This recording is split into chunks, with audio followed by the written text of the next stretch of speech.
దేవుని యొక్క పరిశుద్ధ గ్రంథములో నుంచి प्रभु के पवित्र बाइबल में से కొన్ని మాటలు చదువుకొని कुछ बातों को देखकर దేవునిలో ఆరాధనలోకి ప్రవేశిద్దాం. हम परमेश्वर के आराधना में प्रवेश करेंगे। లూకా సువార్త लूका रचित समाचार 7వ అధ్యాయము उसका 7 अध्याय 11వ వచనము उसका 11 वचन 11 నుంచి 3 వచనాల 13 11 12 13 వచనాల వరకు కలిసి చదువుకుందాం. लूका रचित समाचार उसका 7 अध्याय उसका 11, 12 और 13 वचन साथ में का पढ़ेंगे। లూకా సువార్త 7వ అధ్యాయము 11 నుంచి 13 వచనాలు. लूका रचित समाचार उसका 7 अध्याय उसका 11, 12 और 13 वचन साथ में का మనం पढ़ेंगे। అందరం కలిసి చదువుకుందాం. सभी साथ में का पढ़ते हैं। ఆయన వెంటనే थोड़े दिन बाद ఊరికి वो వెళ్ళుచుండగా नाइम नाम के ఆయన एक नगर శిష్యులను को गया। బహు జనసమూహమును उसके चेले और ఆయనతో बड़ी भीड़ కూడా उसके साथ जा रही थी। ఆయన जब वो ఊరి नगर के గమనికకు फाटक के వచ్చినప్పుడు पास पहुंचा तो చనిపోయిన देखा ఒకడు వెలుపలికి మోసుకొని लोग एक పోచుండెను. मुर्दे को बाहर అతని ले जा रहे తల్లికి थे। అతడు अपनी ఒక్కడే मां का కుమారుడు, इकलौता पुत्र था ఆమె और वो विधवा విధవరాలు. थी और ఆ नगर ఊరి के జనులు बहुत ఆమెను से लोग उसके साथ थे। ప్రభువును చూసి उसे देखकर प्रभु को ఆమె तरस యందు आया కనికరపడి ఏడవద్దని और उसने ఆమెతో कहा చెప్పి मत रो। దగ్గరకు వచ్చి పాడె ముట్టగా మోయుచున్న వారు నిలిచిరి.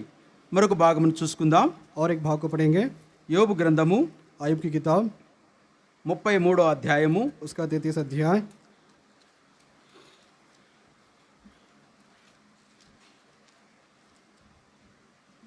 యోబు గ్రంథము 34వ అధ్యాయము आयुब की किताब उसका 34 अध्याय 14వ వచనాన్ని అందరం కలిసి చదువుకుందాం. उसका 14 वचन साथ में का पढ़ते हैं। యోబు గ్రంథము 34వ అధ్యాయము आयुब की किताब उसका 34 अध्याय 14వ వచనాన్ని అందరం కలిసి చదువుకుందాం. उसका 14 वचन साथ में का पढ़ते हैं। ఆయన తన यदि మనసు वो తల मनुष्य మీద से अपना मन ఉంచుకునేలా हटाए తన और విశ్వాసములను अपना आत्मा और विश्वास యొద్దకు अपने ही తిరిగి में से తీసుకునేలా 15వ వచనం కూడా 15వ వచనం శరీరులందరూ तो सब देहधारी ఏకముగా एक संग नष्ट हो నశించెదరు, जाएंगे और నరులు मनुष्य फिर మరలా मिट्टी में ధూళి मिल అయిపోదురు. जाएगा। చిన్న ప్రార్థన చేసుకుందాం. छोटी सी प्रार्थना करेंगे। పరిశుద్ధమైన మా తండ్రి,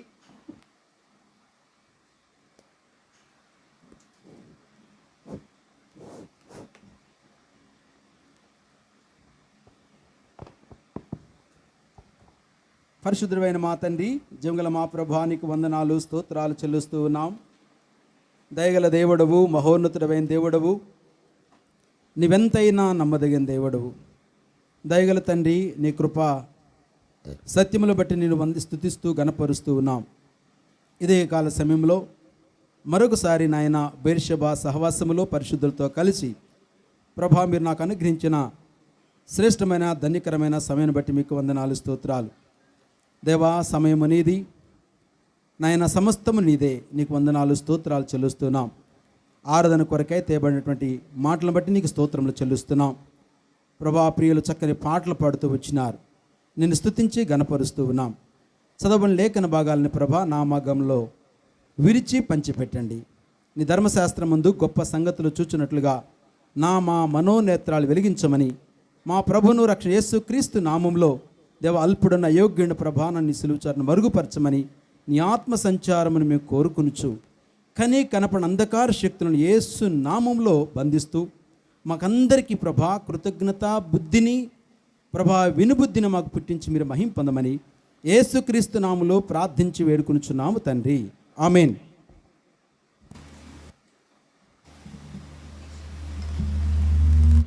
దేవుని యొక్క మహాకృపను బట్టి परमेश्वर के महाअनुग्रह के द्वारा మరొకసారి మిమ్మల్ని అందరిని చూడటానికి దేవుడు అనుగ్రహించిన కృపను బట్టి దేవునికి వందన తెలియజేస్తున్నాను. फिर एक बार आप सभी को देखने के लिए परमेश्वर ने दिए हुए महान अनुग्रह के लिए मैं परमेश्वर को धन्यवाद देता हूँ। ఇంత త్వరగా నేను వస్తానని అనుకోలేదు. और मैंने नहीं सोचा कि फिर दोबारा इतना तुरंत आपके बीच में కానీ मैं रहूंगा। 12వ తారీఖు ఉన్నప్పుడు लेकिन जब 12 तारीख के दिन यहाँ पर ఈ जब था పులిపీఠం దగ్గర ప్రార్థన చేసుకుంటూ వచ్చినాను. और इस पुलपिट के पास मैंने प्रार्थना करते आया। ప్రభా, 4 అంశాలు నా ఎదుట మీరు బయలుపరుస్తూ ఉన్నారు.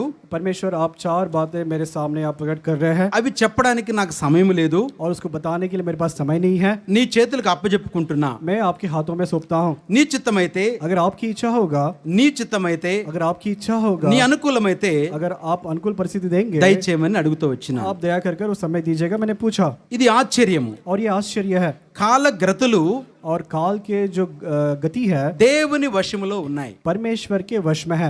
ఎవరు ఎక్కడ ఉండాలో, कौन कहाँ पर रहना है, ఎవరి ఎచ్చట వాడబడాలో, और कौन कहाँ पर इस्तेमाल में आना ఏ चाहिए, దేవుని దాసుని ద్వారా ఏ మాటలు మనకు వస్తాయో, और किस दास के द्वारा किस वचन भाग हमारे पास आएगा, మన జీవితాల్లో ఏ విధంగా మార్పు చెందాలో, और हमारा जीवन किस प्रकार बदलाव में आना चाहिए, దేవునికి ఇష్టమైనటువంటి పాత్రలుగా ఉండాలో और परमेश्वर के इच्छा के अनुसार पात्र बनने के विषय में, ఆయనకి తెలుసు. और वो परमेश्वर को ही पता है. ఈ సమయంలో और इस समय में ఆరాధన కొరకే చదవబడిన భాగాల్ని మనం జ్ఞాపకం और చేసుకుందాం. आराधना के लिए पढ़े हुए वचन भाग को हम स्मरण करते हैं. ఈ సమయం చాలా ప్రాముఖ్యమైన సమయము, और ये समय बहुत ही प्रमुख समय है, చాలా ప్రాముఖ్యమైన సమయము. और बहुत ही प्रमुख महत्व समय है. ఎందుకంటే ఇది ఆరాధన సమయము. कारण ये है कि आराधना का समय ఇది है, మన సమయము కాదు. और ये हमारा समय नहीं है. దేవుని మనము ఆత్మపూర్ణులై, और परमेश्वर को हम आत्मा पूर्ण పూర్ణ होकर, ఆత్మతోను, संपूर्ण आत्मा से, పూర్ణ శక్తితోను, पूर्ण शक्ति के साथ, పూర్ణ బలముతోను, और पूर्ण बल के साथ, భయముతో వణుకుచు और भय के साथ ఆయన कांपते हुए సన్నిధిలో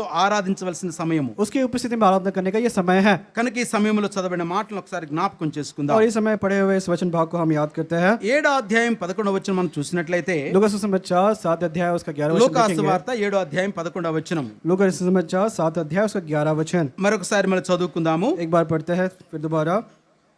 వెంటనే ఆయన నాయీను అని ఒక ఊరికి వెళ్ళుచుండగా ఆయన శిష్యులను బహు జన సమూహమును ఆయనతో కూడా వెళ్ళుచుండిరి. थोड़े दिन के बाद वो नाइम नाम के एक नगर को गया, उसके चेले और बड़ी भीड़ उसके साथ जा रही थी. దేవుని వాక్యములో ఎక్కడైనా సరే और परमेश्वर के वचन में कहीं पर भी కాబట్టి, अगर इसलिए గనుక, और अगर इसलिए अगर के लिखा, వెంటనే, तुरंत ही, కానీ अगर అనే పదాలు వచ్చినట్లయితే अगर ये सारे शब्द का अगर उच्चारण होता है, దీని అర్థం ఏంటంటే, इसका मतलब क्या है, ఈ మాటలకు ముందు और ये सारे बातों से కొంత पहले సంభాషణ ఉన్నదని అర్థం. थोड़ा बहुत वहां पर वार्तालाप हुआ है. इसका కనుక ఇక్కడ मतलब మనం है, చూసినట్లయితే వెంటనే यहाँ पर लिखा है तुरंत. ఎక్కడ నుంచి? कहाँ से? యేసుక్రీస్తు ప్రభువారు చెప్పినటువంటి మాటలు ఇవి. ये प्रभु यीशु मसीह कही हुई बातें हैं. యేసు ప్రభువారు కపెర్నహూములోకి ప్రవేశించిన తర్వాత प्रभु यीशु मसीह कफरनहूम में जब प्रवेश किए, ఆడ అనేకమైనటువంటి మేళ్లు చేస్తూ వచ్చినాడు, और वहां पर उस प्रांत में बहुत सारे भले काम करते आए, అనేకమైన సందర్భాలు మాట్లాడుతూ వచ్చినాడు. और बहुत सारे संदर्भ के विषय में उन्होंने बातें भी की हैं. 7వ అధ్యాయం 1వ వచనం మనం గమనించినట్లయితే, इसी 7 अध्याय के पहले वचन अगर हम ध्यान శతాధిపతి యొక్క देंगे, దాసుడు రోగి అయి ఉన్నాడు. यहाँ पर जो सूबेदार है उसका दास रोगी बना है. ఆ యొక్క శతాధిపతి యొక్క దాసుని స్వస్థపరిచిన తర్వాత और इस सूबेदार के उस दास को चंगाई देने के ఈ बाद, నాయనటువంటి గ్రామంలో ప్రవేశపెడుతూ వచ్చినాడు. और ये नाइम करके नाम एक गांव में नगर में प्रवेश किया है. ఈ యొక్క ఊరిలోకి ప్రవేశించుతుండగా और इस नगर में प्रवेश करने के बाद ఏమి ఎదురుపడ్డది ఆలోచించినట్లయితే, और उसके सामने क्या आता है, ఆ ఊరి గవని యొద్దకు వచ్చినప్పుడు, 12వ వచనం, ఆ ఊరి గవని యొద్దకు వచ్చినప్పుడు जब वो नगर के फाटक के पास आया, చనిపోయిన ఒకడు వెలుపలికి మోసుకొని పోవచ్చుండెను. और लोग एक मुर्दे को बाहर लिए जा रहे थे. ఇది చాలా సందర్భాలలో और ये बहुत सारे संदर्भों में, మనం ప్రయాణాలు వెళ్తున్నప్పుడు గాని, जब कभी हम यात्रा में रहते हैं, మన ఇంటి నుంచి బయటికి వెళ్తున్నప్పుడు, या फिर हमारे घरों से जब हम बाहर जाते ఈ हैं, చనిపోయిన వారు ఎదురుపడ్డప్పుడు जब कभी ये मरे हुए लोग जो दिखते हैं చాలా సార్లు మనం భయపడుతూ ఉంటాం. हमारे सामने जब दिखते हैं, बहुत सारे बार हम डर जाते हैं. ఎందుకు భయపడతామంటే, हम क्यों डरते हैं? कारण क्या है? ఈ లోకములో మనం దేనికి భయపడము, और इस संसार में हम किसी से भी डरते नहीं है, కేవలం ఒకదానికి మాత్రమే केवल భయపడతాము. एक ही बात से हम डरते हैं. అదేంటంటే మరణము. वो क्या है? वो मृत्यु है. దేవుని గ్రంథంలో ఉంది, परमेश्वर के वचनों में है, మరణము చూడకుండా ఉండు నరుడు ఎవరైనా और కలడా. मृत्यु ना देखते हुए ऐसा कोई मनुष्य है क्या? కానీ మరణము నిశ్చయం. लेकिन मृत्यु निश्चय है. మరి ఇలాంటప్పుడు మరణం చూసి భయపడాల్సిన అవసరం ఏంటి? और ऐसे समय में मृत्यु को देखकर डरना जरूरी क्या है? ఏదో తెలియదు, और पता नहीं क्यों, ఎందుకంటే భయం అంతే. लेकिन मृत्यु कहने से सिर्फ एक डर है. కనుక ప్రియమైన దేవుని బిడ్డలారా, इसलिए प्रिय परमेश्वर ఇక్కడ के మనం बच्चों, గమనించినట్లయితే, अगर यहाँ पर ध्यान देंगे, ఒకడి వెలుపడికి మోసుకొని పోవచ్చుండెను. और फाटक के बाहर एक मुर्दे को लेकर जा रहे थे. ఎవరు ఈ వ్యక్తి? ఎవరు? अब ये व्यक्ति कौन है? అతడు ఒక విధవరాలి కుమారుడు. वो एक विधवा जो स्त्री है उसका बेटा है. మనకు తెలుసు విధవరాలంటే ఎవరు? और विधवा के से हमको पता है कौन భర్త है, చనిపోయినటువంటి స్త్రీ. जिसका पति मर जाता है, రెండో మాట उसकी ఇక్కడ ఏముందంటే, पत्नी. और दूसरी बात क्या है, అతడు ఒక్కడే కుమారుడు. और लिखा गया है वो विधवा स्त्री का वो ఆమె విధవరాలు. एक ही पुत्र था, वो विधवा थी. ఇప్పుడు మన పరిస్థితి ఎలా ఉంటుందో अब ఆలోచించండి. परिस्थिति कैसा होगा देखिएगा. ప్రియమైన దేవుని బిడ్డలారా, प्रिय परमेश्वर के संतान, ఎంత దౌర్భాగ్య స్థితితో ये ఆలోచించండి. कितना दुर्भाग्य स्थिति यहाँ पर है. देखिए, ఎంత विचार कीजिए, భయంకరమైన స్థితితో గమనించండి. कितना भयंकर स्थिति है, ध्यान दीजिए. ఆమె విధవరాలు, और वो एक विधवा स्त्री है. ఒక్కడే కుమారుడు, एक ही बेटा है। ఆ ఒక్కగానే ఒక కుమారుడు చనిపోయాడు. अब एक ही बेटा उसका वहां पर मर गया है। ఆ యొక్క విధవరాలి స్థితి ఎలా ఉంటది? अब वो विधवा स्त्री का जो स्थिति है कैसा होगा, ఆమె ఎలా ఏడుస్తూ ఉంటది? और वो किस प्रकार से रोती होगी, ఎంతో ఘోరమైనటువంటి పరిస్థితి. कितना गंभीर घोर परिस्थिति उसको है। మనం ఇక్కడ గమనించినట్లయితే अगर यहाँ पर देखेंगे, నాయను ఊరిలోకి వెళ్ళుచుండగా, नाइम नाम के एक नगर को जब वो गया, ఈ నాయన్ అనేది ఒక ఊరు పేరు. और ये गांव का नाम, नगर का नाम మన नाइम దగ్గర है। కూడా పూణే పట్టణం ఎలా ఉందో अब हमारे पास ये पुणे का नगर कैसा है, రకరకాలైనటువంటి నగరాల పేర్లు ఉన్నాయి. और दूसरे नगर के नाम भी है। అది కూడా నాయన్ అనేటువంటి పట్టణము లేదా ఊరు. और उसके यहाँ पे जो पड़ा है, ये नाइम का नाम का एक नगर है, गांव है। నాయను అనే అర్థం ఏంటంటే और नाइम कहने से का मतलब क्या है? మనోహరము. और वो मनोहर है, मन भावना है, మనోహరమైనము, मनोहर है। ఎంతో సంతోషకరమైనటువంటి గ్రామం అది. कितना ही आनंद से भरा हुआ ये नगर है। అలాంటి సంతోషకరమైన గ్రామములో ऐसा आनंद से भरा हुआ इस नगर में ఎంతో విచారమైనటువంటి సంఘటన జరిగింది. और कितना ही दुखदायी जो स्थिति वहां पर आया है। ఒక్కసారి మనం ఆలోచిద్దాం. एक बार हम विचार करेंगे, ఒకసారి మనం గమనించితే కీర్తనల గ్రంథము, एक बार देखते हैं, ध्यान देंगे। भजन కీర్తనల संहिता, గ్రంథము भजन संहिता 15 అధ్యాయము, उसका 15 अध्याय, కీర్తనల గ్రంథము 16 అధ్యాయము, भजन संहिता उसका 16 अध्याय, కీర్తనల గ్రంథము 16 అధ్యాయము भजन संहिता उसका 6వ 16 వచనం अध्याय, చదువుకుందాం. उसका 6वां आयत पढ़ते हैं। 6వ వచనం అందరూ తీసి చదవండి మా బైబిల్ దయచేసి చదవండి. सभी जो है अपने बाइबल को खोलकर पढ़िएगा। भजन संहिता 16 अध्याय 6 वचन है। మనోహర मेरे స్థలములో लिए నాకు పాలు आपकी ప్రాప్తించెను, डोरी मन भावने स्थान में है శ్రేష్టమైన पड़ी है, और స్వాస్థ్యము मेरा నాకు भाग मन కలిగెను. भावना है। మరొకసారి చదువుకుందాం. फिर एक बार पढ़ते हैं। మనోహర मेरे స్థలములో लिए माप की डोरी నాకు मन పాలు भावना स्थान है, ప్రాప్తించెను, और मेरा శ్రేష్టమైన भाग मन స్వాస్థ్యము भावना है। నాకు కలిగెను. ఇక్కడ కూడా మనోహరమైన పదం వింటూ వచ్చిన यहाँ पर भी मनोहर अर्थात मन भावना, ये शब्द ఏంటి देखते हैं। మనోహరము? और ये मन भावना ఏంటి क्या है? మనోహరము? मन भावना क्या है? ప్రియమైన దేవుని బిడ్డలారా, प्रिय परमेश्वर के ఈ संतान, లోకములో గమనించినట్లయితే इस संसार में जब देखते हैं, ఏంటి మనోహరమని చూసినట్లయితే अगर कौन से बातें हैं जो मन भावने ఒకసారి होते हैं, కీర్తనల గ్రంథం చూద్దాం. చూడండి, एक बार इसी भजन में देखते हैं। కీర్తనల గ్రంథము, भजन संहिता, కీర్తనల గ్రంథము भजन संहिता 49వ వచనము, 49, కీర్తనల గ్రంథము, भजन संहिता, కీర్తనల గ్రంథము भजन संहिता 45వ అధ్యాయం ఒకసారి చూడమ్మా. उसका 45वां अध्याय देखते हैं। 45వ అధ్యాయము, उसका 45वां अध्याय, సరే 45 కంటే ముందుగా 40 అధ్యాయం చూడండి ఒకసారి, దాన్ని చూద్దాం. उससे पहले एक बार 40 40 अध्याय में देखते అధ్యాయం, हैं। 40 40 अध्याय में అధ్యాయము देखते हैं। 5వ వచనం చదవండి. भजन संहिता 40 अध्याय उसका 5 वचन पढ़िएगा। యెహోవా నా దేవా, నీవు నా ఎడల జరిగించిన ఆశ్చర్య క్రియలను, నా ఎడల మీకున్న తలంపులను బహు విస్తారములు, వాటిని వివరించి ఒప్పుకుందునా, చెప్పుకుందునా, అవి లెక్కకు మించి ఉన్నవి చాలు. ప్రియమైన దేవుని బిడ్డలారా, ఇక్కడ మనం చూసినట్లయితే 5వ వచనములో, प्रियो यहाँ पर 5 वचन నీవు में నా देखेंगे, ఎడల జరిగించిన ఆశ్చర్య కార్యములు, हे मेरे परमेश्वर यहोवा, तूने बहुत से आश्चर्य काम मेरे लिए किए हैं। నీవు నా ఎడల జరిగించిన ఆశ్చర్య కార్యములు, आपने मेरे लिए किए हुए सारे आश्चर्य काम, అవి చాలా గంభీరమైనటువంటి కార్యములు అంటూ ఉన్నాడు. और लिखता है कि ये सारे बात बहुत ही गंभीर मेरे लिए किया है। ఇంకొక మాట జ్ఞాపకం చేసుకుందాం. 45 అధ్యాయము, और इसी भजन में 45 అధ్యాయము 45 अध्याय 1వ వచనం చదవండి. उसका पहला वचन पढ़िएगा। ఒక దివ్యమైన సంగతితో నా హృదయము బహుగా ఉప్పొంగుచున్నది. నా హృదయము బహుగా ఉప్పొంగుచున్నది. मेरा हृदय एक सुंदर विषय की उमंग में ప్రియమైన उमड़ रहा దేవుని है। బిడ్డలారా, परमेश्वर के ఇక్కడ మనం చదవనటువంటి భాగములో यहाँ पर जो पढ़े हुए भाग हैं, నాయన అనేటువంటి పట్టణానికి అర్థం ఏంటంటే नाइम इस नगर का नाम की మనోహరము అని అర్థం. उसका मतलब मन भावना है, మనోహరము मन भावना है। అనగా इसका मतलब ఎంతో సంతోషకరమైనటువంటి పట్టణం. कितना ही आनंद से भरा हुआ ये ఆ नगर है। సంతోషకరమైన పట్టణములో इस आनंद के नगर में మరణ వార్త చూసినప్పుడు जैसे ही इस मृत्यु का समाचार पता ఆమె चला, హృదయము బద్దలైపోయినది. उसका जो हृदय है पूरी तरह से टूट गया है। బద్దలైనటువంటి ఆ హృదయములో నుంచి टूटा हुआ इस मन में से మళ్ళీ ఎంతో సంతోషకరమైన వార్త వినిపిస్తూ ఉన్నది. और फिर दोबारा बहुत ही आनंद से भरा हुआ एक 13వ వచనం सुसमाचार చూడండి. पता 13వ चल వచనం रहा है। చూడండి. उसका 13 वचन देखिएगा। 13వ వచనము చదవండమ్మా. అంతఃపురములో నుండి అమ్మా 7, 13వ వచనమే. लूका सुसमाचार 7 अध्याय ప్రభు ఆమెను చూసి ఆమె యందు కనికరపడి ఏడవద్దని ఆమెతో చెప్పి దగ్గరకు వచ్చి పాడెను ముట్టగా మోయుచున్నవారు నిలిచిరి. 15వ వచనము, ఆయన చిన్నవాడా లెమ్మని నీతో చెప్పుచున్నాననగా. 13 वचन है, उसने देखा कर प्रभु को तरस आया और उससे कहा मत रो। तब उसने उसके पास आकर अर्थी को छुआ और उठाने वाले से ठहर गए। तब उसने कहा, हे जवान, मैं तुझसे कहता हूँ उठ।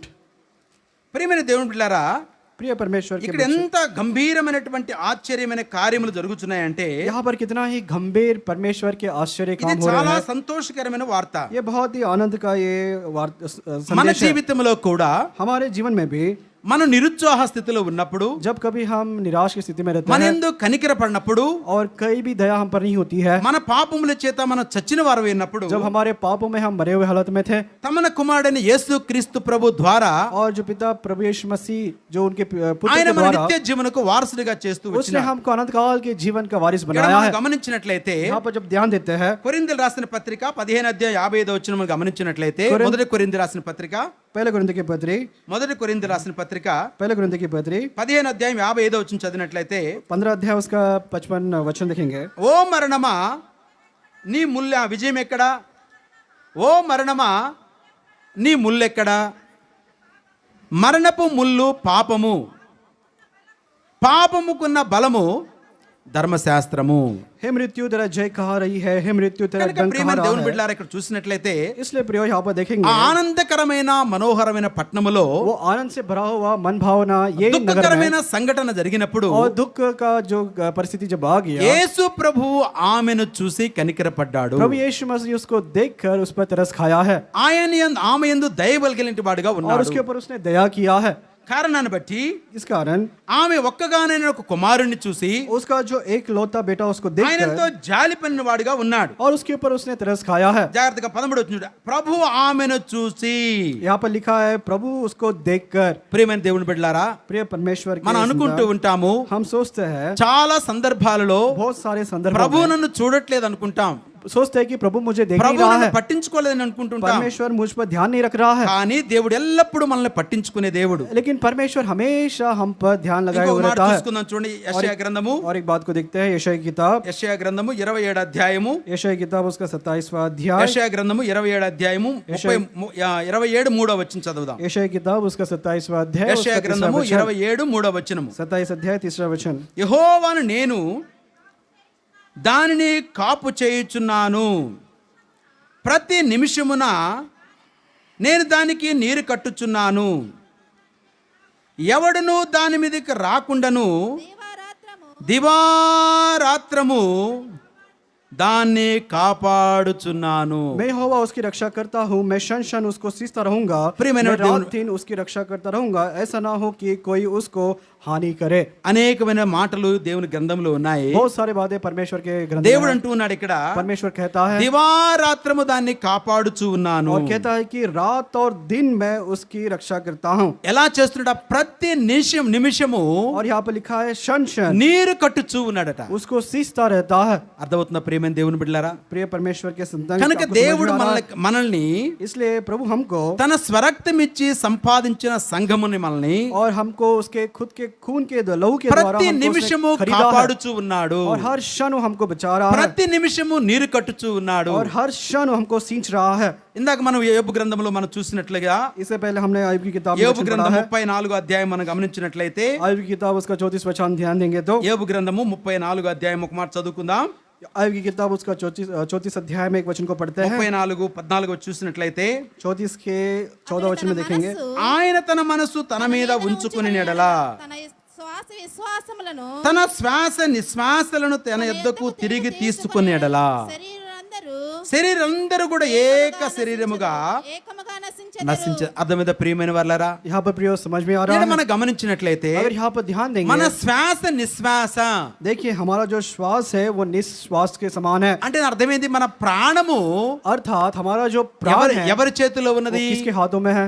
ఆయన చేతిలో ఉన్నది. उसके हाथों में है। మరణమును తప్పించుట और मृत्यु से बचाना యెహోవా వశమనుంది. और परमेश्वर के वश में है। కనుక ప్రియమైన దేవుని బిడ్డలారా, इसलिए प्रियो ఈ లోకములో మన దేనికి భయపడిన అవసరం లేదు. और इस संसार में किसी भी बात से हमें डरना नहीं है। ఈ నాయనటువంటి పట్టణములో ये नाइम के नगर में భౌతికమైన మరణాన్ని బట్టి ఆమె ఎంతో దుఃఖపడుతూ ఉంది, కానీ भौतिक मृत्यु के द्वारा वो बहुत ही वहां पर दुख में है। ఆ శాశ్వతమైనటువంటి మరణం నుంచి దేవుడు తప్పించాడు. సంతోషాన్ని మర్చిపోకూడదు మనం. लेकिन ये बात को हमें भूलना नहीं है, जो ये- शाश्वत जो जो मृत्यु है उससे परमेश्वर ने ఈ इनको बचाया है లోకములో ఈ లోకములో మరణం అనేది और इस संसार में मृत्यु कहने ఇది से తాత్కాలికమైనది. ये तात्काल है అందుకే ప్రభునందు నిద్రించుచున్నారని రాస్తాం. और इसलिए लिखा गया है जो कोई परमेश्वर में सोए है ప్రభునందు నిద్రించను. जो कोई परमेश्वर में सोए है ప్రభునందు చనిపోవాలని లేదు అక్కడ. और लिखा नहीं है कि प्रभु में जो मरे हैं కారణం ఏంటంటే कारण क्या है నిద్రించుచున్నవాడు లేస్తాడని అర్థం. क्योंकि जो सोता है वो व्यक्ति फिर दोबारा उठता है అదే మనకున్నటువంటి శుభప్రదమైన నిరీక్షణ. और यही है हमको शुभ आशा परमेश्वर ने दिया है కనుక ప్రియమైన వారలారా, इसलिए प्रियो ఆ శాశ్వతమైనటువంటి మరణమును తప్పించడం కొరకై वो अनंत काल के उस मृत्यु से हमको बचाने के ఆయన लिए శాశ్వతమైన కృపను చూపించి उसका सदाकाल का अनुग्रह दिखाकर తన నిర్ణయ కాలం చొప్పున उसके निर्णय के काल के अनुसार తన ఏకైక కుమారుని లోకాన్ని పంపిస్తుంది. उसका एक लौता पुत्र परमेश्वर को हमारे लिए भेजा है पुत्र కనుక को भेजा ప్రియమైన है దేవుని బిడ్డలారా, इसलिए परमेश्वर के ఇక్కడ प्रियो, ఏమంటే यहाँ पर लिखा ఆయన है తన మనస్సు తన మీద ఉంచుకుని ఎడల. यहाँ पर अगर उसका मन उसमें अगर रखा होता ఒక్క నిమిషం ఇక్కడ ఆలోచిద్దాం మనం. यहाँ पर देखिए एक विषय తన में మనసు ध्यान తన మీద देंगे। ఉంచుకుని ఎడల. देखिए उसका मन अगर उसके ऊपर उसने लगाया हुआ होता ఒకసారి మనం గమనిద్దాం. एक बार हम ध्यान देंगे ఎవరైనా ఒక్క నిమిషం పాటు లేదా 2 నిమిషాల పాటు ముక్కు నోరు మూసుకుని ఉండగలరా? कोई भी है 1 मिनट के लिए या कुछ सेकंड के लिए जो है अपने नाक को बंद कर सकता है ట్రై చేయండి, ఇంటి దగ్గర ఇక్కడ కాదు. अब ये कर जो है प्रयत्न करके देखिएगा यहाँ पर नहीं, అది घर ఎవరి जाके వల్ల कीजिए। అది ఎవరి వల్ల కాదు. किससे भी कोशिश नहीं कर सकते हैं శ్వాస నిశ్వాస అనేది देखिए जो श्वास है उसको निश्वास करने के लिए ఆది కాండములోనే इस उत्पत्ति किताब में ही మానవుని స్వరూపమందు मनुष्य को अपने स्वरूप में తన స్వరూపమందు उसके स्वरूप में మానవుని సృజించి मनुष्य को उसने सुझा है తన నాసికారంధ్రములో యూదగా उसके नथनों में जब जीवन के इस श्वास को उसने నరుడు फूंका, జీవాత్మయను. और नर जो है मनुष्य जो है वो जीवन का आत्मा बना है మీరు గమనించండి ప్రియమైన వారలారా, प्रियो इस बात को ध्यान दीजिएगा యేసు అని మీరు నోటితో పలకండి. యేసు यीशु आपके मुंह से आप कहिएगा ఈ పదాన్ని గమనించినట్లయితే जब इस पद को इस शब्द को ध्यान देते हैं ఏ అన్నప్పుడు గాలి లోపలికి పోతుంది, एक कहने से जो श्वास है वो अंदर जा रहा है సు అన్నప్పుడు బయటకు వస్తుంది. और यीशु कहने जब बोलते हैं श्वास बाहर जा रहा है ఏ భేదము లేదు. कोई भी भेद नहीं है ప్రతివాని మోకాలు सबके घुटने యేసుక్రీస్తు నామమున వంగాల్సింది. प्रभु यीशु मसीह के नाम में वो टिकनाई है కనుక ప్రియమైన దేవుని బిడ్డలారా, इसलिए परमेश्वर की प्रियो ఇక్కడ చెప్పబడిన సత్యం ఏంటంటే यहाँ पर सत्य क्या लिखा गया है ప్రతి మానవునికి కూడా हर एक मनुष्य को యేసుక్రీస్తు ప్రబెట్టినటువంటి జీవ వాయువు और प्रभु यीशु मसीह के द्वारा दिया गया हुआ అది इस जीवन का श्वास దేవుని కృప వలనే కలిగింది. ये परमेश्वर के अनुग्रह के द्वारा ही प्राप्त हुआ है దేవుని కృప వలనే కలిగింది. परमेश्वर के द्वारा अनुग्रह के द्वारा प्राप्त हुआ है ఇదెంతో అద్భుతమైన సత్యము. और ये बहुत ही अद्भुत सच्चाई है కనుక ఒకసారి इसलिए एक बार ఓ హాస్పిటల్లో एक हॉस्पिटल में ఒక సహోదరుడు అడ్మిట్ అయ్యాడు. एक भाई जो है एडमिट हुए थे సుమారుగా 70 సంవత్సరాల వయసు ఉంటది. लगभग उनका उम्र जो है 70 साल का था ఆయనకి ఐసీయూలో అడ్మిట్ చేశారు. उनको आईसीयू में दाखिला किया गया తర్వాత ఐసీ అంటే మనకి ఆక్సిజన్ కూడా పెడతారు. और आईसीयू बोलने से उसमें ऑक्सीजन भी रखा जाता है 3 దినాలు ఆక్సిజన్లు పెట్టారు. 3 दिन तक उनको ऑक्सीजन में रखा చాలా వాళ్ళ పిల్లలంతా కూడా అమెరికాలో ఉంటారు. और उनके बच्चे सारे अमेरिका में रहते हैं 3 దినాల తర్వాత 3 दिन के बाद వాళ్ళు పోలీస్ మనకేమంటారంటే హాస్పిటల్లో స్టాఫ్ నర్స్ వాళ్ళు వచ్చి और हॉस्पिटल में जो कोई स्टाफ नर्स वो लोग आकर ఒక బిల్ వేశారు. उन्होंने మెడికల్ బిల్ मेडिकल का जो बिल है उन्होंने डाला ఎంత వేశారంటే कितना डाला 82,000 రూపాయలు వేశారు. और 82,000 उन्होंने पैसे डाला ఎన్ని రోజులకి? कितने दिन के लिए 3 దినాలకి. 3 दिन के लिए ఆ తర్వాత ఆ బిల్లు చూసి और वो बिल को देखने के बाद ఆ సహోదరుడు और वो जो भाई है చాలా దుఃఖపడి ఎక్కిలు పెట్టి ఏడుస్తూ ఉన్నాడు. और बहुत ही दुखित होकर जो है वो बहुत रो रहा था ఎవరు ఏం చెప్పినా ఆగట్లేదు ఏడుపు. और कितना भी कोई भी बोल रहे हैं लेकिन उसका जो रोना है वो रुक नहीं रहा था ఆ సహోదరులు నర్సులు వచ్చేసి और सारे जो भाई और नर्स लोग आकर సహోదరుడా, भाई అంకుల్, अंकल తండ్రి గారు, और पिताजी మీరు ఎందుకు ఏడుస్తున్నారు? आप क्यों रो रहे हो అయ్యో ఎందుకు ఏడుస్తున్నారు? आप क्यों रो रहे हो దయచేసి మాకు చెప్పండి. आप कृपया कर हमको बताइए ఈ యొక్క మెడికల్ బిల్ ఎక్కువైందని ఏడుస్తున్నావా? क्या आप ये मेडिकल का जो बिल है वो ज्यादा हुआ है అయ్యా इसलिए रो ఎందుకు रहे हैं ఏడుస్తున్నావు? क्यों आप रो रहे हैं कारण क्या है और वो सब पूछ रहे हैं कि अंकल हमको बताइए ఆ क्यों విధంగా रो रहे हैं? ఇద్దరు ముగ్గురు వచ్చి సహోదరులందరూ కూడా పలకరిస్తూ ऐसे ఉన్నారు. 2 या 3 लोग आकर जो है ये बात पूछ रहे వారి थे మాట పట్టించుకోవట్లేదు. और ये बात को वो ध्यान नहीं दे रहे हैं వారు అడిగే కొద్దీ और जैसे जैसे सवाल वो पूछ रहे ఆయన हैं ఇంకా ఎక్కిక్కిలు ఏడుస్తూ और ఉన్నాడు. भी ज्यादा जो है वो रो रहे हैं ఆ తర్వాత వాళ్ళకి అర్థమైపోయింది और उनको पता चल गया ఆయన చాలా మనోదుఖంలో ఉన్నాడు. और वो बहुत ही मन के वेदना में है తీరని అన్ని కూడా జ్ఞాపకం చేసుకుంటున్నాడు. और जितना पुराने बातें हैं सबको वो याद कर रहा ఆయన है మరణము సమీపం ఉంది గనక और उसका जो मृत्यु उसके सामने ही ఆ है మరణాన్ని జ్ఞాపకం జ్ఞాపకం చేసుకు ఏడుస్తున్నాడని और उसको मृत्यु का स्मरण करके उसको देख के भी रो रहा है। ఆ యొక్క స్టాఫ్ నర్సులు అనుకున్నారు. और ये सारे जो स्टाफ नर्स है उन्होंने इस प्रकार सोचा। కొంతసేపు అయిన తర్వాత कुछ देर होने के बाद ఆయన ఏడుపు మారాడు. और उसने रोना बंद कर दिया। అప్పుడు ఆ సహోదరు అడిగింది, और तब ये बहन ने पूछा, తండ్రి గారు ఎందుకు అట్టగా ఏడుస్తున్నారని. और नर्स ने बहन ने पूछा कि पिताजी आप क्यों रो रहे हो? మాకు ఒకసారి చెప్పవంటే आप हमको बताइए आप क्यों रो रहे हो, कारण क्या है? మెడికల్ బిల్ ఎక్కువైందని అడిగింది. उसने पूछा कि क्या मेडिकल का जो बिल है वो ज्यादा हुआ है? అమ్మా उसने कहा कि नहीं నాకు ఈ బిల్లు కట్టడం నాకు ఒక లెక్క కాదు. उसने बोला कि बेटी ये बिल भरना నా मेरे పిల్లలు అమెరికాలో ఉన్నారు. लिए ये बिल भरना मेरे लिए कोई बड़ी बात नहीं है। मेरे सारे बच्चे अमेरिका में हैं నా సూట్ కేసులు ₹1,00,000 ఉన్నాయి. और मेरे सूटकेस में भी 1,00,000 रुपए है। దాని కొరకు నేను ఏడవట్లేదు. मैं उसके लिए नहीं रो रहा हूँ बेटी। ఇప్పుడు నా వయసు 70 సంవత్సరాలు. मेरा उम्र जो है वो 70 साल है। మీరు 3 సంవత్సరాల కొరకై 3 నెలల కొరకు 3 రోజుల కొరకు आपने 3 दिन के लिए ₹82,000 బిల్ వేశారు. 82,000 आपने बिल बनाया దేని కొరకు? ఆక్సిజన్ కొరకు. केवल आईसीयू में ऑक्सीजन देने के लिए। అయితే నా ప్రభు लेकिन मेरा నన్ను परमेश्वर కన్నాడు. मुझे उसने जना है 70 సంవత్సరాల మీదకి और 70 साल से ज्यादा ఎన్ని సంవత్సరాల నుంచి నాకు ఉచితంగానే గాలిని और ఇస్తున్నాడు. कितने सालों से उचित मुफ्त रूप से परमेश्वर मुझे ये हवा श्वास दे रहा है। ఇప్పుడు ఆ 70 సంవత్సరాల్లో ఆ యొక్క గాలి కొరకు ఆక్సిజన్ కొరకు अब ये 70 साल का जो परमेश्वर ने ऑक्सीजन श्वास मुझे दिया है उसके लिए ఒకవేళ ప్రభుగా నన్ను అడిగి బిల్లు కట్టమంటే अगर परमेश्वर ने मुझे बिल भरने के लिए अगर बोला ఎన్ని కోట్ల రూపాయలు కట్టాలి? कितने करोड़ों हमको भरना पड़ेगा।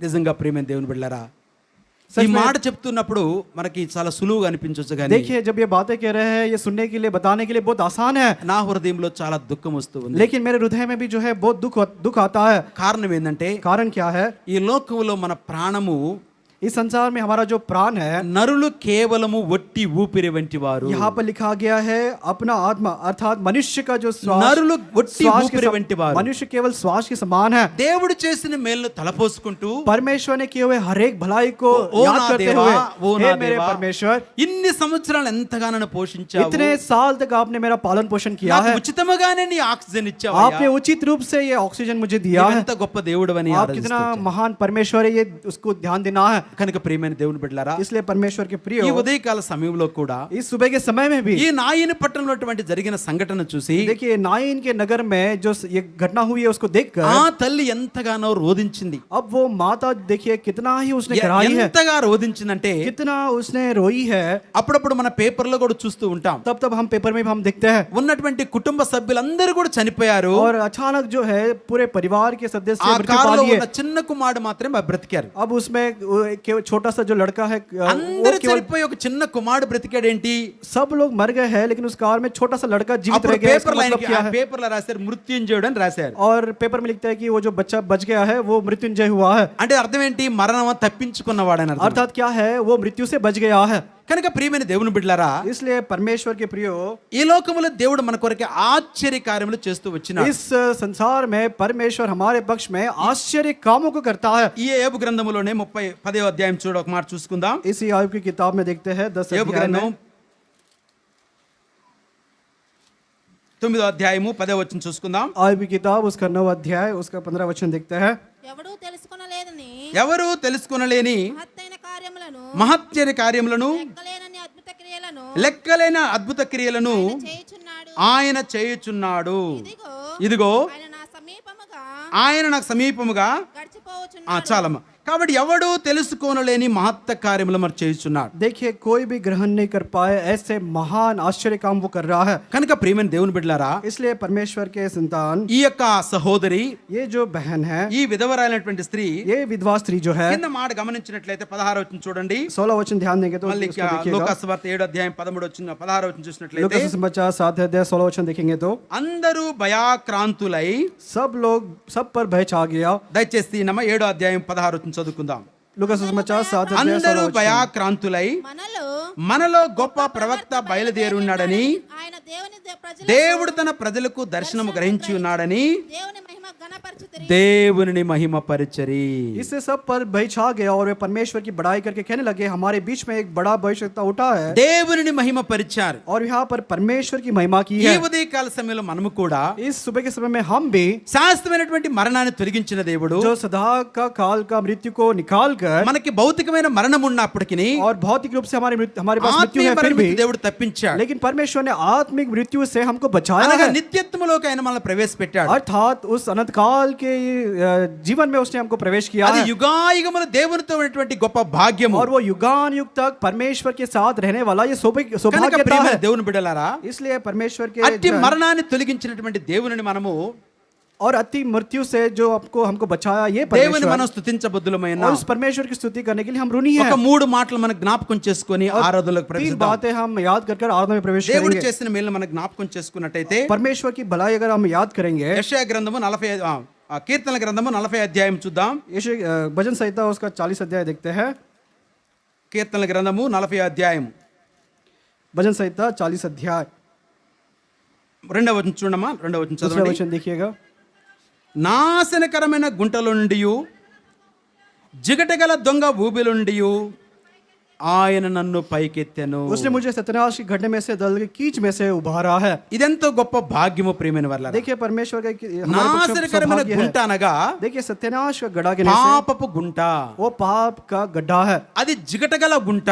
वो दलदल का वो गड्ढा है। కనుక ఎలాంటి భయంకరమైన గుంటలో నుంచి अब ऐसे भयंकर जो गड्ढे में से నన్ను పైకి లెత్తెను. यहाँ पर उसने मुझे उभारा है, ऊपर उठाया है। కీర్తనాకారుడు ये भजन रचने वाला అలాంటి ఆ యొక్క జ్ఞాపకాన్ని గుర్తు చేసుకుంటూ ये सारे बातों को याद करते हुए తన అనుభవంలో నుంచి దేవుని ఆరాధిస్తున్నటువంటి వాడిగా और ఉన్నాడు. उसके अनुभव के द्वारा परमेश्वर की आराधना कर रहा है। అంత మాత్రమే కాదు, इतना ही नहीं, ఇంకొక మాట చూద్దాం. 12వ వచనం చూడండి. 12 वचन देखिए उसी में। లెక్కలేని అపాయములు నన్ను చుట్టుకొని ఉన్నవి, నా దోషములు నన్ను చుట్టుకొని ఉన్నవి, నన్ను తరిమి పట్టుకొనగా నేను తల చూడలేకపోతుని.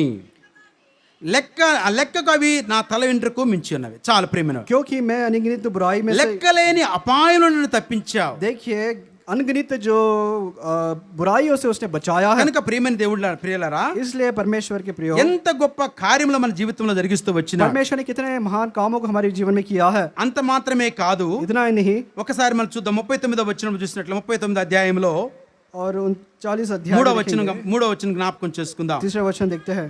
నా గుండె నాలో మండుచుండెను, ధ్యానించుచుండగా నేను ధ్యానించుచుండగా మంట పుట్టెను మంట పుట్టెను. అప్పుడు నేను చాలు. కనుక ప్రియమైన వర్లరా, इसलिए प्रियो, దావీదు కీర్తనాకారుడు చెప్తూ ఉన్నాడు, और दाऊद रचने वाला ये నేను कहता है, ధ్యానిస్తూ ఉన్నప్పుడు जब मैं ध्यान कर रहा నా था నా యొక్క గుండె మండుచున్నది. और मेरा जो हृदय है वो जल रहा है। కారణం ఏంటంటే कारण क्या है? ఆయన కార్యములు తలపోసుకున్నప్పుడు कारण उसके सारे भलाई को जब నేను वो ఆయన याद कर रहा है ఆరాధించకుండలేకపోతూ और ఉన్నాను. मैं उसकी बिना आराधना करे नहीं रह पा रहा हूँ। ఇంకొక మాట జ్ఞాపకం చేసుకుందాము. और एक बात को याद करते हैं। 79వ అధ్యాయము 79 भजन 77వ అధ్యాయం. ఒకసారి కీర్తన గ్రంథము 77వ అధ్యాయము 77 अध्याय 77వ అధ్యాయము 13వ వచనం చదవండమ్మా. 77 अध्याय उसका 13 वचन पढ़िएगा। దేవా దేవా, నీ మార్గము నీ మార్గము పరిశుద్ధమైనది, పరిశుద్ధమైనది, దేవుని వంటి మహాదేవుడు ఎక్కడ ఉన్నాడు. చాలు, అర్థమవుతుందా? దేవుని వంటి మహాదేవుడు ఎక్కడ ఉన్నాడు. और कौन सा देवता है परमेश्वर के तुल्य बड़ा है। కనుక దావీదు కీర్తనకారుడు ये इसलिए भजन रचने తన वाला జీవితంలో ఎంతగానో జ్ఞాపకం చేసుకుంటున్నాడు. उसके जीवन में सारे बातों को कितना अंत ही वो याद मात्र में कर रहा कादू, है। इतना ही नहीं, 73వ అధ్యాయం 25వ వచనం చూసినట్లయితే 73వ అధ్యాయము 25వ వచనం. 73 का 25 देखेंगे। ఆకాశమందు నీవు తప్ప నాకెవరున్నారు, నాకెవరున్నారు, నీవు నాకుండగా నీవు నాకు ఉండగా లోకములోనిది లోకములోనిది ఏదియు నాకు అక్కర ఏదియు నాకు అక్కరలేదు. स्वर्ग में मेरा और कौन है, तेरे संग रहते हुए पृथ्वी पर और कुछ भी नहीं चाहता। కనుక ఇక్కడ చెప్తున్న మాట ఏంటంటే, यहाँ पर लिखी हुई बात क्या है? ఆకాశమందు నీవు తప్ప నాకెవరున్నారు. स्वर्ग में मेरा और कौन है, నీవు నాకు ఉండగా तेरा संग जब जब रहता है లోకములో దేనియు నాకు అక్కరలేదని చెప్తూ पृथ्वी पर और कुछ मुझे नहीं चाहिए। కనుక ప్రియమైన దేవుని బిడ్డలారా, इसलिए प्रियो, ఈ ఉదయకాల సమయంలో इस सुबह के समय में దేవుని ఆరాధించడం కొరకై परमेश्वर की आराधना करने के 4 लिए మాటలు జ్ఞాపకం చేస్తూ వచ్చినాడు. 4 बातों को हम याद करते आए నీ हैं। శ్వాస నిశ్వాసలు ఆయన ఇస్తూ వచ్చినాడు. और देखिए आपके श्वास को जो है उसको देते हुए आया है భయంకరమైనటువంటి ఆ యొక్క నరకములను తప్పిస్తూ వచ్చినాడు. और भयंकर नरक से उसने आपको बचाया है। ఆ యొక్క శారీరక మరణం కాకుండా ఆత్మీయ మరణం తప్పించున్నాడు. और शारीरिक मरण नहीं परंतु आत्मिक मृत्यु से उसने बचाया అందుని है। బట్టి మనం దేవుని ఆరాధించబద్దులమైనా, इसलिए परमेश्वर की आराधना करने के लिए हम उसके ఆయన ऋणी మనం हैं ఆరాధించబద్దులమైనా. और उसके ऋणी हम हैं। ఒక మాట చూసుకుందాం. 116 అధ్యాయము भजन संहिता కీర్తనల గ్రంథము 116 116 అధ్యాయం भजन संहिता 116 3వ వచనం చూసుకుందాం. 3रा वचन देखते हैं। బంధములు మరణ బంధకములు నన్ను చుట్టుకొని ఉండెను, పాతాళపు వేదనలు పాతాళపు వేదనలు నన్ను చుట్టుకొని ఉండెను. నన్ను పట్టుకొని ఉండెను. చాలు. మరణ బంధకములు నన్ను చుట్టుకొని ఉండెను. मृत्यु की रस्सियां मेरे चारों ओर थी।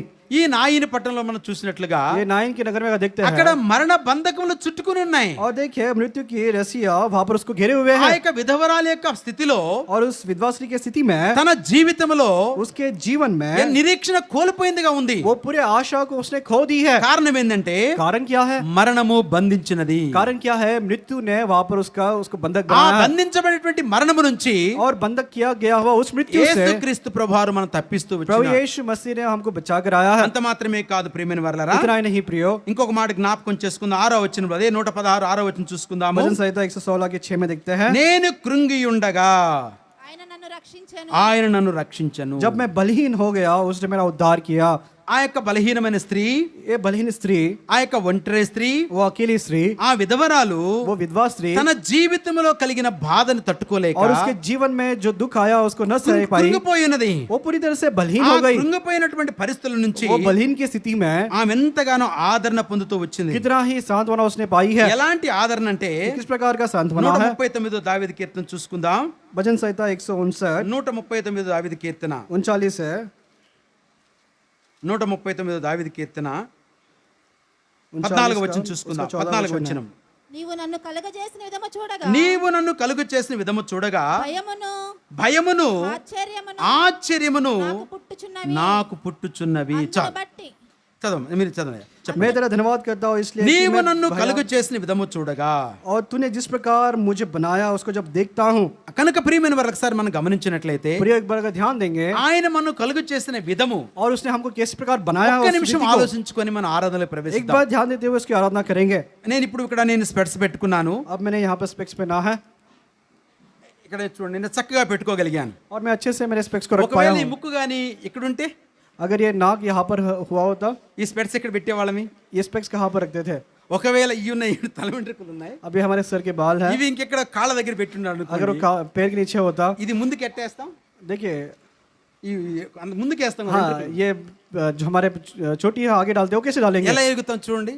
देखिए कैसे डाल सकते ఒక్కసారి हैं? మీరు గమనించండి. एक बार आप ध्यान మనకు दीजिए। 5 వేళ్ళు ఇచ్చాడు దేవుడు. परमेश्वर ने हमको 5 उंगलियां ఈ दी है। 5 వేళ్ళు కాకుండా ఇంకొక ఎక్కువ ఇచ్చాడు అనుకోండి. अगर పరిస్థితి 5 उंगली और एक्स्ट्रा दिया होता तो परिस्थिति क्या చాలా होता? మందిని చూస్తూ ఉన్నాము. और बहुत लोग को देखते हैं, కొంతమందికి 2 ఏళ్లే ఉంటాయి, कुछ लोगों को 2 ही उंगली होते हैं, కొంతమందికి ఎక్కువ ఉంటాయి. कुछ लोग को ज्यादा होते हैं। వాళ్ళ స్థితి గమనించినప్పుడు जब उसकी स्थिति देखते हैं, ఒకరిని చూశాను నేను. और एक को मैंने देखा है, చెప్పడానికి సమయం లేదు కానీ बोलने के लिए समय नहीं ఆయనకు है, ఒక బొటన వేలు మాత్రమే ఉన్నది. एक उनका अंगूठा ही है बस। చాలా మందికి నేను చూస్తూ వచ్చాను, बहुत सारे लोगों को देखा मैंने, 2 చేతులు కూడా లేవు. दोनों हाथ भी नहीं है। ఎలాంటి పరిస్థితి ఆలోచించండి. कैसा परिस्थिति देखिएगा? నీవు నన్ను కలుగు చేసిన విధము చూడగా. जब तूने मुझे निर्माण किया उस स्थिति को जब ఎంత मैं గొప్ప देखता हूँ, ఆశ్చర్యమైన విషయం అండి ఇది. कितना बड़ा आश्चर्य ये विषय है, ఎంత గొప్ప ఆశ్చర్యమైన విషయం. कितना बड़ा आश्चर्य మన विषय है। దేవుడు చక్కగా నిర్మించినాడు. परमेश्वर ने बहुत अच्छे से हमको निर्माण తన किया है, స్వరూపమందు నిరూపిస్తూ उसके వచ్చినాడు. रूप में हमको उसने निर्माण किया है। ఒక్క మాట జ్ఞాపకం చేసుకుందాము. एक बात को हम याद करते ఇంకొక हैं, మాట జ్ఞాపకం చేసుకుని एक बात को याद करते దేవుని हैं, యొక్క ఆరాధనలో ప్రవేశిద్దాం. हम परमेश्वर की आराधना में ప్రియమైన प्रवेश దేవుని करेंगे। బిడ్డలారా, परमेश्वर की ఎందుకంటే ఈ మా జ్ఞాపకం చేసుకుందాం. 2వ సమూయేలు గ్రంథము, दूसरा शमूएल की किताब, సమూయేలు 2వ గ్రంథము दूसरा शमूएल की 9వ किताब, అధ్యాయము दूसरा शमूएल की किताब 8వ 9 వచనాన్ని अध्याय, జ్ఞాపకం उसका చేసుకుందాం. 8 वचन देखते हैं। అతడు నమస్కరించి అమ్మా ఎక్కడ చదువుతున్నారు? दूसरा शमूएल 9 8 చదవండి. 2వ సమూయేలు 2వ గ్రంథము 9వ అధ్యాయము 8వ వచనం. दूसरा शमूएल 9 अध्याय 8 वचन। అతడు నమస్కరించి చచ్చిన కుక్క వంటి వాడనైనా చచ్చిన కుక్క వంటి వాడనైనా నా ఎడల నీవు దయచూపుటకు నా ఎడల నువ్వు దయ చూపుటకు దాసుడకు నేను నీ దాసుడనగు నేను ఎంతటి వాడను ఎంతటి వాడను. उसने दंडवत करके कहा, तेरा दास क्या है कि तू मुझे ऐसे मरे कुत्ते की और दृष्टि करे। ప్రియమైన దేవుని బిడ్డలారా, प्रिय परमेश्वर के చాలా విషయాలు ఉన్నాయి. बहुत सारे विषय ఈ हैं। మాట చెప్తున్న వారు ఎవరంటే और ये बात कौन कह रहा है? యోనాతాను కుమారుడైనటువంటి మెఫీబోషెతు. योनातान का जो पुत्र है मफीबोशत बोल रहा है। ఆయన పరిస్థితి ఏంటంటే उसका परिस्थिति कैसा है? ఆయన రెండు కాళ్ళు కూడా కుంటివి. और दोनों पैर से लंगड़ा है। అందుకే కదా నువ్వు నన్ను కలుగు చేసిన విధమును చూడగా इसलिए कहता है कि जो से तूने मुझे निर्माण ఏమో किया, उस स्थिति పుట్టుచున్నట, को जब భయము देखता हूँ, పుట్టుచున్నది. मुझे वो देखकर भय हो रहा है। భయము అంటే ఏంటంటే भय कहने से क्या है? ఆ దేవుని యొక్క హృదయంలో వచ్చేటువంటి ఆదరణ, और परमेश्वर के लगाव में हृदय से आया हुआ ये उसका आदर है। విరిగి నలిగిన హృదయంలో వచ్చేటువంటి ఆరాధన. और टूटे मुटे मन से आया हुआ ये आराधना అందుకే है। దావీదు కీర్తనాకారుడు అంటున్నాడు, इसलिए भजन रचने वाला ఒక कहता है, దివ్యమైన సంగతితో एक दिव्य बातों के द्वारा నా హృదయము పొంగి పొర్లుచున్నది. मेरा जो हृदय है वो उमड़ रहा है। ఎంత గొప్ప ఆశ్చర్యం అండి. ये कितना बड़ा आश्चर्य ఇక్కడ काम మనం है। గమనించినట్లయితే और यहाँ पर ध्यान देंगे, యోనాతాను కుమారుడైనటువంటి వాడు योनातान का जो पुत्र है మొఫీబోషెతు రెండు కాళ్ళు లేవట. मेफीबोशत दोनों पैरों का लंगड़ा है। ఆ రెండు కాళ్ళు లేనటువంటి స్థితిని బట్టి, और दोनों पैर नहीं है ऐसी स्थिति में, నిస్సహాయమైన స్థితిని బట్టి निस्सहाय स्थिति में है। దేవుని సన్నిధానములో परमेश्वर की उपस्थिति के पास రాజైన దావీదు ఎద్దుకు వచ్చినప్పుడు और राजा दाऊद के पास जब आया ఆయన బోర్ల పడి और वो पूरा साष्टांग बनाकर ఆయన సాష్టాంగ నమస్కారం उसको చేస్తూ साष्टांग प्रणाम करते हुए చచ్చిన కుక్క వంటి నాయడల, और कहता है कि मरे हुए कुत्ते के समान मुझ पर, చచ్చిన కుక్క వంటి నాయడల और मरे हुए कुत्ते के समान जो मैं हूँ मुझ पर ఎంత గొప్ప దయ చూపించావయ్యా. कितना बड़ा दया आपने दिखाया है। నిజంగా ప్రేమైన దేవుని బిడ్డలారా, इसलिए इसमें सच्चे ఇది इसलिए सच्चे నిజమైనటువంటి प्रियो, ఆరాధన అంటే. ये सच्चाई आराधना है। ఆరాధన అంటే आराधना कहने से అది మనోహరమైనది. और वो मनभावना है। ఆరాధన అంటే आराधना कहने से ఒక దివ్యమైనది. और वो एक दिव्य बात है। ఆరాధన అంటే आराधना कहने से ఒప్పిదము. वो अपने आप को मानना है। దీని అర్థం ఏంటంటే इसका मतलब क्या है? దేవుడు చేసిన కార్యములను परमेश्वर ने जो कोई कार्य किए మన हैं జీవితంలో తలపోసుకోవటము. हमारे जीवन में उसको स्मरण करना। ప్రియమైన దేవుని బిడ్డలారా, परमेश्वर के प्रिय, నాయనటువంటి గ్రామములో और नाइम के इस नगर में మరణం నుంచి జీవంలో ప్రవేశపెట్టారు. और मृत्यु में से जीवन में प्रवेश किया। ఇక్కడ మనం చూసినట్లయితే మొఫీబోషెతు జీవితంలో కూడా और यहाँ पर भी मेफीबोशेत के जीवन में देखते हैं ఎండిపోయిన జీవితము. और सूखा हुआ जीवन है। ఆయన ఎక్కడున్నాడంటే లోదేబ్ అనేటువంటి గ్రామంలో ఉన్నాడు. और वो कहाँ पर है? लोदेबार के नगर में है। ఆ విషయాలను చెప్పడానికి సమయం లేదు. ये सारे बताने के लिए समय नहीं है। లోదేబారు అనగా लोदेबार कहने से क्या है? ఎండిపోయిన స్థితి. और वो पूरी तरह से सूखा हुआ स्थिति। ఆలోచించండి ప్రియమైన వర్లారా, आप ये बात को विचार कीजिए రెండు प्रियो, కాళ్ళు లేవు, दोनों पैर नहीं है। ఆయనకి ఎంత ఉపయోగం ఏంటి? देखिए वो रहना नहीं रहना क्या ఎంత उपयोग है? నిస్సహాయమైన స్థితిలో ఉన్నాడు, कितना निस्सहाय स्थिति में है। దిక్కులేని స్థితిలో ఉన్నాడు. देखिए उसका कोई भी नहीं है ऐसी स्थिति में అయితే है। ఇక్కడ చెప్తున్న మాట అంటే, लेकिन यहाँ पर जो बात कह रहा है, నాయడల దయ చూపుటకు मेरे और दया दिखाने के लिए నేను ఎట్టివాడును. मैं कैसा हूँ, ఈ మాట జ్ఞాపకం చేసుకుందాం. ये बात को हम याद करेंगे। ఏంటి ఆ కృప? वो अनुग्रह क्या है? అందుకే దావీదు కీర్తన కంటాడు, इसलिए भजन चला कहता నీ है, కృప तेरा जो अनुग्रह है జీవము కంటే గొప్పదట. और जीवन से बढ़कर है। నీ కృప तेरा जो अनुग्रह है జీవము కంటే గొప్పది. वो जीवन से भी बड़ा है। ఆలోచించండి ప్రియమైన వర్లారా, प्रियो इस बात पे विचार ఆయన कीजिए। కృప उसका अनुग्रह, ఏంటి? ఆ కృప అంటే वो अनुग्रह कहने से क्या है? గ్రేస్. वो अनुग्रह है, ग्रेस। గ్రేస్ అంటే ఏంటంటే ये ग्रेस कहने से क्या है? కైండ్నెస్. అన్ని కరుణ, దయ, वो करुणा అన్ని दया, కూడా ఒకటే పదాలు. करुणा दया वात्सल्यते सारे एक पद है। దాని అర్థం ఏంటో తెలుసా? इसका मतलब क्या है? మనము దేనికి పాత్రులము కాదో, इसका मतलब यह है जिसके योग्य हम नहीं है, దేనికి మనము అర్హులము కాదో, जिसके योग्यता को हम नहीं रखते हैं, దేనికి మనం ఎన్నదగిన వారము కామో, जिस भी बात के लिए हम गिनती में नहीं आते हैं, దానికి మనకు అర్హులుగా చేయటం, और उसको हमको योग्य बनाना। అది గొప్ప అభాగ్యమైనటువంటిది. और देखिए ये बड़ा जो है भाग्य विषय है। నిజంగా ప్రియమైన దేవుని బిడ్డలారా, देखिए प्रियो सच में ఇక్కడ చూసినట్లయితే जब यहाँ पर हम देखते हैं ఈ మొఫీబోషెతు యొక్క తండ్రి చనిపోయాడు, मफीबोशेत का पिता मर गया, తన తాత కూడా సౌలు చనిపోయాడు, उसका दादा सौल भी मर गया, అందరూ చనిపోయారు. सब लोग मर गए हैं, సౌలు కుమారులు కూడా చనిపోయారు. और सौल के पुत्र सब मर गए हैं। ఈయన పరిస్థితి ఏంటంటే, अब इसका परिस्थिति कैसा है? లోదేబారులో लोदेबार में है, మాకీరి ఇంట और देखिए माकीर के घर पे దాస్యములో ఉన్నాడు. देखिए वो उस घर में दास के रूप में है। ఎంత భయంకరమైన పరిస్థితి. कितने भयंकर परिस्थिति है। కనుక ప్రియమైన వర్లారా, इसलिए प्रियो మనము కూడా పాపమైనటువంటి దాసత్యములో నుంచి हम भी पाप के दासत्व में से జీవమైనటువంటి ఆ యొక్క స్వేచ్ఛలోకి దేవుడు తీసుకొస్తూ और వచ్చినాడు. जीवन जो स्वेच्छा है, स्वतंत्र है, वहां पर लेकर आया है। కొన్ని విషయాలు మళ్ళీ రెండో వర్తమానం చూసుకుందాము. और कुछ बातों को दूसरे संदेश में देखेंगे। కనుక ఇక్కడ మాట జ్ఞాపకం చేసుకున్నట్లయితే यहाँ पर एक बात को अगर याद करते हैं, ఏంటి ఆరాధన అంటే, आराधना कहने से क्या है? విరిగి నలిగిన హృదయము. टूटे फूटे मन के साथ। ఇంకొక మాట జ్ఞాపకం చేసుకుందాము. और एक बात को याद करते हैं, యెషయా గ్రంథంలో ఒక మాట చూసుకుందాము. यशायाह किताब में एक बात को देखते हैं। ఏంటి యెషయా గ్రంథములో 27 అధ్యాయము, यशायाह किताब उसका 27 अध्याय, యెషయా గ్రంథము 27 అధ్యాయములో यशायाह किताब उसका 27 ఒక మాట अध्याय में, 20 యెషయా గ్రంథము 27 అధ్యాయము, यशायाह किताब उसका 27वां अध्याय, యెషయా గ్రంథము 29 అధ్యాయం. उसका 29 अध्याय చాలా ప్రాముఖ్యమైన విషయం చెప్పబోతున్నాను. बहुत ही प्रमुख विषय है, ध्यान दीजिए। 13వ వచనం జ్ఞాపకం చేసుకొని यशायाह किताब 29 अध्याय 13 वचन। సెలవిచ్చి ఉన్నాడు. చదవండి.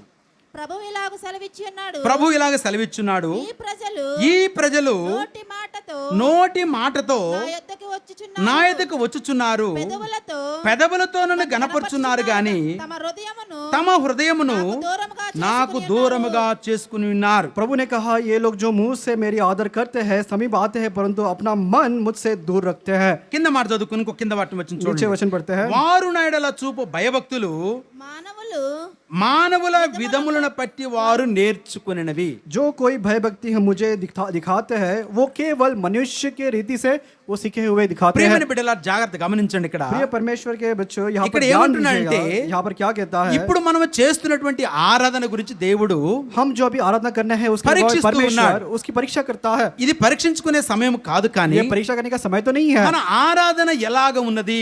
लेकिन हमारा आराधना किस रीति से है। ఈ మఫీబోషెతు కూడా దేవుని దగ్గరకు వచ్చి ఆరాధన చేస్తూ और ఉన్నాడు. ये मफीबोशेत भी जो है परमेश्वर के पास आकर आराधना कर ఆయన रहा है, దేవుని సింహాసనం మీద సాష్టాంగ పడి और परमेश्वर के सिंहासन के पास సచ్చిన साष्टांग प्रणाम కుక్క कर వంటి నాయుడల దయచూపుని ఎంతటి వాడను. कहता है कि मरे हुए कुत्ते के समान मुझ पर दृष्टि दया करने का मैं क्या हूं कर कहता है। నరుని జ్ఞాపకము చేసుకుని నేను ఏ పాటి వాడను. और देखिए, इस मनुष्य को स्मरण करने के लिए मैं क्या ही हूं कर कहता है। ఇది నిజమైనటువంటి ఆరాధన. ये सच्चाई से भरा हुआ आराधना है। అలాంటి నిజమైన ఆరాధన దేవుడు కోరుతూ ఉన్నాడు. ये सच्चा आराधना परमेश्वर हमसे चाहता है। కానీ యెషయా భక్తుడు ఇక్కడ ఏం చెప్తున్నాడంటే, लेकिन यहाँ पर यशायाह नबी क्या మనం कहता है, నేర్చుకున్నటువంటి ఆరాధనట हम जो आराधना सीखे हुए ఇది कैसा చాలా है। చాలా చాలా గంభీరమైన మాట. ये बहुत ही गंभीर बात है, ध्यान दीजिएगा। విధులను బట్టి నేర్చుకున్నది. ये मनुष्य के रीति से सीखी हुई ये बातें हैं। ఈ మాట చెప్తున్నాను, మీరు బాధపడొద్దు. ये बात को कह रहा हूँ, आप दुख मत होना। నేను రాత్రి కాలం అంతా ధ్యానిస్తూ ఉన్నాను. ये रात पूरा मैं ध्यान मनन कर रहा हूँ। ప్రభా, प्रभु जी, ఏంటి ఆరాధన అంటే, ये आराधना करने से क्या है। ప్రతిరోజు నేను ఆరాధన చేస్తూ ఉన్నాను కదా. हर दिन तो मैं आराधना कर रहा हूँ। ఏంటి ఆరాధన అంటే, आराधना करने से क्या है। ఆయన చెప్తూ ఉన్నాడు, जब वो నీవు నోటి మాటలతో ఆరాధన చేస్తూ ఉన్నావు. उन्होंने मुझसे कहा कि तू अपने मुख से आराधना कर रहा మన है, జీవితాలలో लेकिन हमारे जीवनों में దయచేసి గమనిద్దాం. आप ध्यान दीजिएगा, మానవులు విధులను బట్టి నేర్చిన ఆరాధన కాకుండా मनुष्य ने सिखाई हुई उसके रीति के अनुसार आराधना न करते విరిగి हुए నలిగిన హృదయములో నుంచి ఆరాధన కోరుచూ ఉన్నాడు. टूटे फूटे मन से वो आराधना चाहता है। ఇవేంటో తెలుసా? ये क्या है पता है। మానవుని యొక్క పర్సెప్షన్ అంటే మానవునికి ఇచ్చినటువంటి అవగాహన, ये मनुष्य का दृष्टिकोण है, మానవునికి ఇచ్చినటువంటి జ్ఞానము, और मनुष्य का ज्ञान है, మానవునికి ఇచ్చిన విజ్ఞానం బట్టి और मनुष्य को दिया ये ज्ञान నోటి के अनुसार మాటలతో వర్లిస్తున్నామట. केवल अपने होठों के द्वारा बातों को वर्णन कर रहे ఈ हैं। మాట నేను ధ్యానిస్తూ ఉన్నప్పుడు जब ये बातों को ध्यान में कर रहा था, నా హృదయములో మంట పుట్టుచు और मेरा मन जो है जल उठा। ప్రియమైన దేవుని బిడ్డలారా, प्रिय परमेश्वर के बच्चों, అనేకమైన మాటలు మనకు అవసరం లేదు, और కానీ बहुत सारी बातें हमको जरूरत नहीं నీ है। హృదయంలో వచ్చినటువంటి ఒక్క మాట అయినా చాలు. आपके हृदय से आया हुआ एक बात काफी है, ఒక్క మాట చాలు. एक बात काफी है। దేవుని ఆరాధించాలంటే परमेश्वर की आराधना करना ఆయన है, పూర్ణ మనసుతోటి, उसको पूरे मन के साथ, పూర్ణ ఆత్మతోటి पूरे आत्मा के साथ ఆయన ఆరాధించాలి. उसकी आराधना करना है। కనుక ప్రియమైన వర్లరా, इसलिए प्रियो, ఆయన ఏమంటున్నాడంటే, यहाँ वो क्या कहता है, నిష్కాపట్యము కలిగిన వారుగా. निष्कपट होते हुए మన హృదయం ఎలా ఉండాలంటే हमारा हृदय कैसा होना चाहिए, పరిశుద్ధత वो కలిగినదిగా, पवित्रता में होना चाहिए, మరి